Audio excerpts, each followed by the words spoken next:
Subscribe பண்ணுங்க wealth லாக்கு. Mutual fund invest பண்ண போறீங்களா?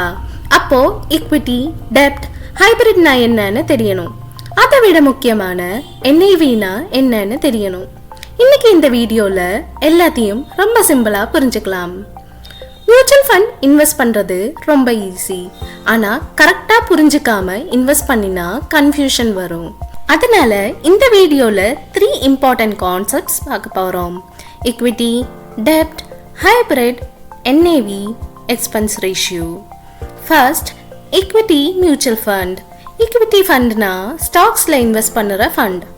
சிம்பிளா சொல்லணும்னா நீங்க கம்பெனிஸ்ல இன்டைரக்ட்லி இன்வெஸ்ட் பண்றீங்க. எக்ஸாம்பிள் ரிலையன்ஸ், TCS, இன்ஃபோசிஸ் மாதிரி கம்பெனிஸ் growthல பார்ட்டிசிபேட் பண்றீங்க. இது high risk, high return category. Long டேர்ம்ல ஸ்ட்ராங் growth சான்ஸ் இருக்கும். ஷார்ட் டேர்ம்ல மார்க்கெட் அப் அண்ட் டவுன் அதிகம் இருக்கும். அதனால ஈக்விட்டி ஃபண்ட்ஸ் பேஷன்ஸ் இருந்தால் தான் சியூட்டபிள். இப்போ டெப்ட் மியூச்சுவல் ஃபண்ட். டெப்ட் ஃபண்ட்னா கவர்மெண்ட் பாண்ட்ஸ், கார்பரேட் பாண்ட்ஸ் மாதிரி ஃபிக்ஸ்ட் இன்கம் இன்ஸ்ட்ருமெண்ட்ஸ்ல இன்வெஸ்ட் பண்றது. இது safer category compared to equity. Stable returns, low volatility, returns மாடரேட்டா இருக்கும். இது FT கான்செப்டுக்கு ரொம்ப close. Hybrid mutual fund. Hybrid ஃபண்ட்னா equity அண்ட் டெப்ட் காம்பினேஷன். ஒரு சைட் growth இருக்கும், இன்னொரு சைட் சேஃப்டி இருக்கும். அதனால ரிஸ்க்கும் பேலன்ஸ்ட், ரிட்டர்னும் பேலன்ஸ்ட். பிகினர்ஸ்க்கு இது ஒரு சேஃப் ஸ்டார்டிங் ஆப்ஷனாக இருக்கும். இப்போ சிம்பிளாக பார்க்கலாம். ஈக்விட்டிங்கிறது ஹை growth, ஹை ரிஸ்க். டெப்ட்டுங்கிறது லோ ரிஸ்க், ஸ்டேபிள் ரிட்டர்ன்ஸ். ஹைப்ரிட்ங்கிறது பேலன்ஸ்ட் அப்ரோச். இப்போ NAVனா என்னன்னு பார்க்கலாம்.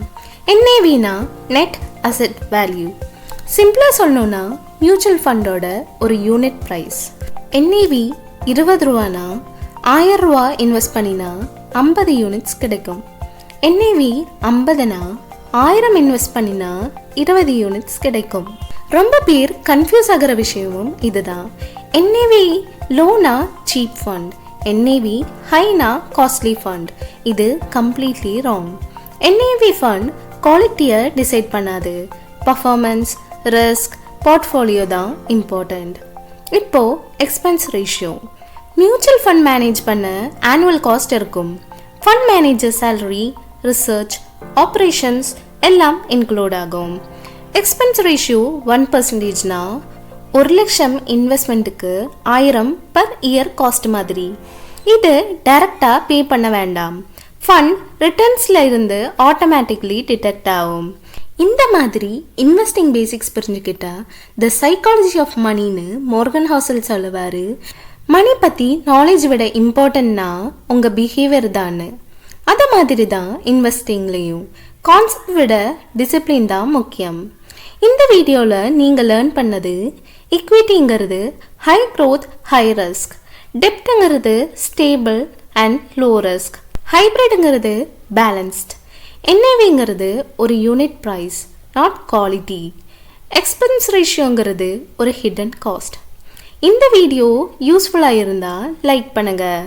மியூச்சுவல் ஃபண்ட் பேசிக்ஸ் ஃபுல்லாக கற்றுக்கணுன்னா சப்ஸ்கிரைப் பண்ணுங்கள். கமெண்ட்டில் மியூச்சுவல் ஃபண்ட்னு போடுங்க. நெக்ஸ்ட் எபிசோட் கண்டினியூ பண்ணுறேன். நான் வெல்த் லாக்.